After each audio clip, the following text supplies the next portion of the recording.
കളക്ടറാകണമെങ്കിൽ എളുപ്പമാണോ?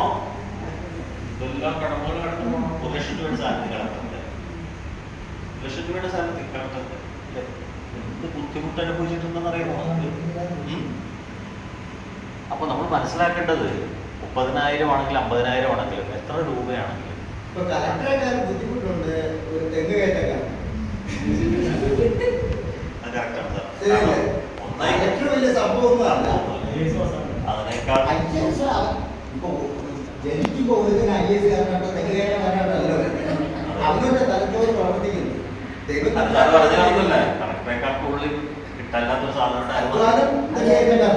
തെങ്ങേറ്റക്കാരൻ ഒന്നാമത്തെ വിളിച്ച ഫോൺ എടുക്കൂല. തെങ്ങേറ്റക്കാരെ വിളിച്ച ഫോൺ എടുക്കാറില്ല. ബിസി ഇല്ലേ? അപ്പൊ അവന്റെ സമയം കിട്ടുമ്പോഴൊക്കെ അതൊന്ന് നോക്കി പോകും ഇല്ലേ? ആ കൂട്ടത്തില് സൗകര്യമുണ്ടെങ്കിൽ അത് തെങ്ങ് തീർക്കും. ഇതാണ് ചെയ്യുക. അപ്പൊ നമ്മൾ മനസ്സിലാക്കേണ്ടത് അർഹത വെരി ഇമ്പോർട്ടൻ്റ് ആണ്. അപ്പൊ നമുക്ക് വേണ്ട നമ്മുടെ ചുറ്റും നമ്മുടെ സമൂഹത്തിൽ നമ്മളെ പോകുന്ന സാധാരണക്കാരായ നമുക്കൊന്നും വലിയ വിദ്യാഭ്യാസ യോഗ്യതയില്ല, എന്നാലോ